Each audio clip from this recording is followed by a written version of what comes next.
Mais d'abord, ce drame de la solitude à Brignais, dans le Rhône. Un homme de 49 ans a été découvert mort à son domicile. Son décès remonterait à plus d'1 an. Ce RMiste n'avait plus aucun contact avec sa famille. Aucun de ses voisins ne s'est rendu compte de son absence. Paul Labrosse. Dans la cité des Pérouses, la nouvelle a choqué tout le quartier. Depuis 2 jours, les scellés de la gendarmerie indiquent la découverte du cadavre de Gérald Beauvironnois. Voisin solitaire et discret, cet homme de 49 ans serait mort depuis plus d'1 an sans que personne ne s'en aperçoive. Cette voisine s'inquiétait, mais dit avoir fait tout ce qu'elle pouvait.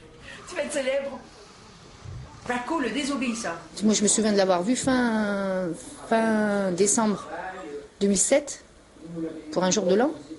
Et après, du jour au lendemain, plus revu. Et ça m'avait choqué cette date parce que je ne l'ai plus revu du tout.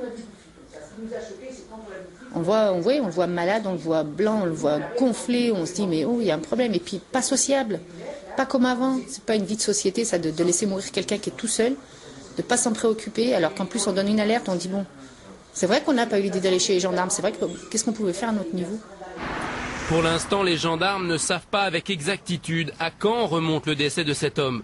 Ses comptes bancaires étaient inactifs depuis décembre 2006. Seul le loyer était prélevé automatiquement. Le compte était alimenté par le RMI. La cause de la mort reste à préciser, mais l'autopsie a d'ores et déjà écarté l'hypothèse criminelle. Une mort naturelle ou éventuellement un suicide.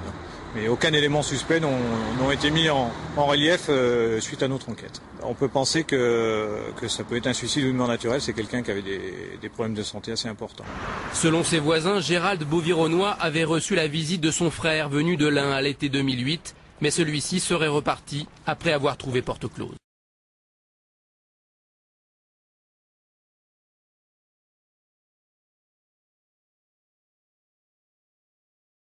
Cette affaire maintenant qui fait froid dans le dos, dans un hôpital de New York, une femme s'est présentée aux urgences psychiatriques.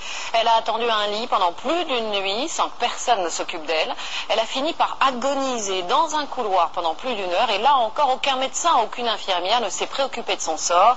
L'affaire est passée en justice hier et l'établissement est montré du doigt. Hôpital de Kings County, à Brooklyn. Les urgences, façon de parler. Voici la salle d'attente des urgences psychiatriques. 3 patients, dont Esmine Green, 49 ans, psychotique. Esmine Green est épuisée. Elle est ici depuis 24 heures en attente d'un lit. Elle est incapable de se relever. Aucun patient ne vient à son secours. 20 minutes plus tard, enfin, un agent de sécurité voit la scène. Mais contre toute attente, il n'intervient pas. Quelques minutes après, sans même prendre la peine de se lever de sa chaise, un autre garde vient voir la situation. Rien n'a bougé et pour cause, Esmine Green est morte. Cette femme est morte à cause de la qualité abjecte des soins de cet hôpital pour les malades. Cette femme est morte à cause de la culture de l'indifférence des patients dans cet hôpital. Il faudra attendre 1 heure qu'un patient plus lucide alerte le staff médical et qu'on vienne chercher le corps inerte d'Esmine Green. Une enquête est en cours, mais depuis que l'enregistrement vidéo a été rendu public, 6 personnes ont été congédiées, dont les 2 agents de sécurité et leurs responsables hiérarchiques.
Je ne joue pas souvent, disons une fois par jour, mais 3 heures d'affilée.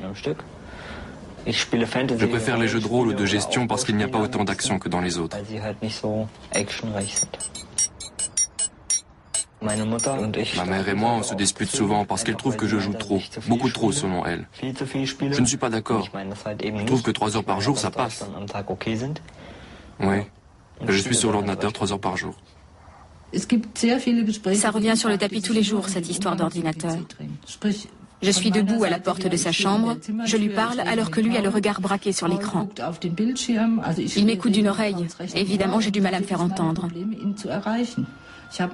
Pendant un temps, il a prétendu qu'il était impossible d'enregistrer les parties de jeu auxquelles il était en train de jouer. Ça m'intriguait. Je pestais contre le fabricant. Paul peut être très persuasif quand ça l'arrange.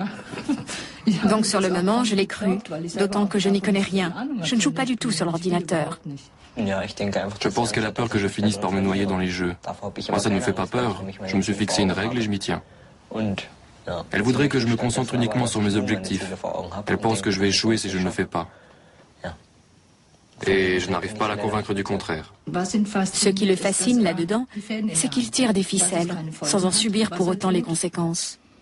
Je pense aussi qu'il préfère jouer sur son ordinateur plutôt que de se confronter à la réalité. Je joue pour le plaisir, pour me distraire du quotidien, pour être dans un autre univers et m'éclater sans limite. On s'éclate vraiment. Je trouve aussi que jouer en ligne, c'est beaucoup plus amusant que jouer seul.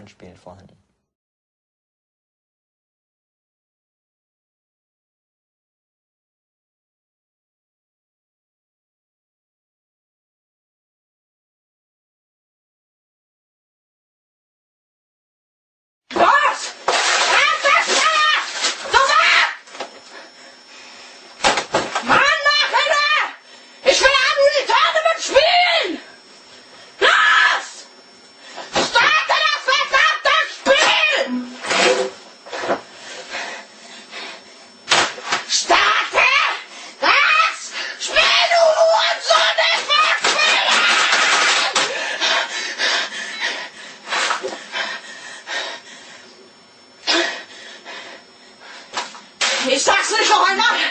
Los! Auf den Weg!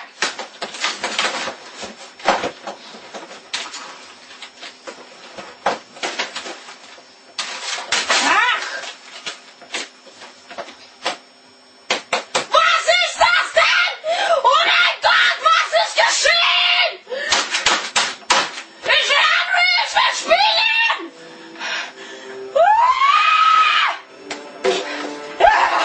Schnell in die Stadt! Jetzt geht's los!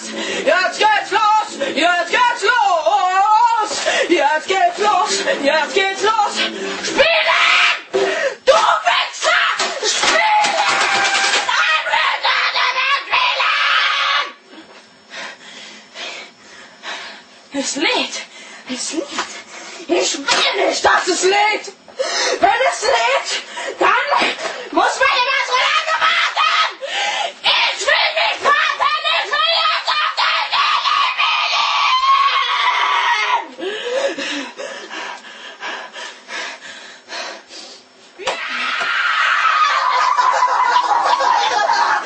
Wow, friss das, du Hurensohn! Ich will dich machen! Ich werde dich einfach abknallen! Mit der Assault-Rifle werde ich dich einfach abknallen! Oh, jetzt ein Hurensohn schießt auf mich! Jetzt ein Hurensohn schießt auf mich! Nein, nicht tun! Das ist doch noch!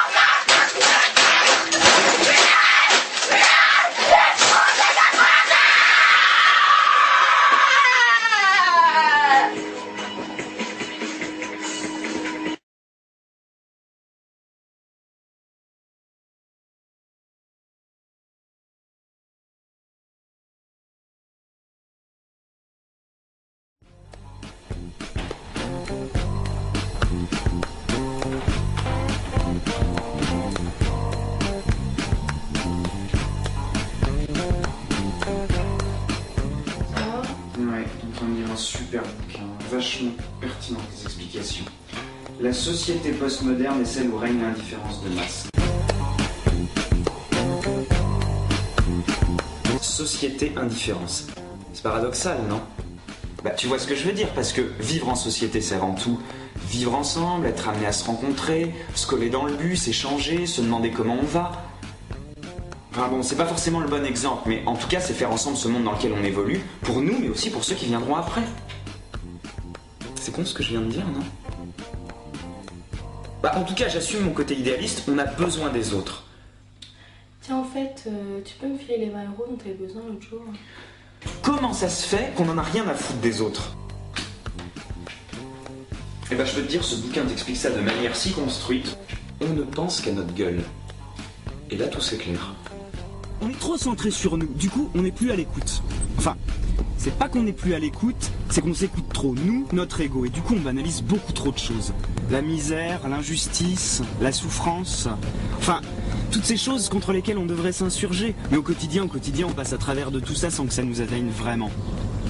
On pense qu'à notre petit nous. Au fait, t'as pensé à l'anniversaire de ta mère? Ouais. Tu sais, je me pose toutes ces questions depuis que je prépare mon examen. Tu vas me dire, ça peut paraître un peu simpliste. Mais merde, putain, si tu mets les gens face à ça, bah tu les bouscules, ça doit les faire réagir, non? Bah non. Non, on reste borné, on a des œillères. On passe dans la rue le regard baissé. Bah vous les filles, à la limite, si vous levez les yeux, c'est pour vous regarder dans une vitrine ou... Enfin... Dans cet état d'esprit, quand t'y penses, tu peux passer à côté d'un mec qui se fait agresser ou d'un mec qui a rien à manger. Tu peux même passer à côté de l'âme sœur. Moi, j'ai pas envie d'être indifférent, j'ai envie d'aider, non? Tu trouves pas ça normal, toi, qu'on ait envie de s'entraider dans cette société?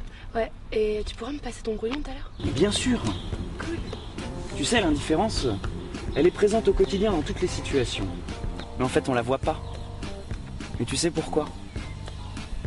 Parce qu'on se pose jamais réellement la question.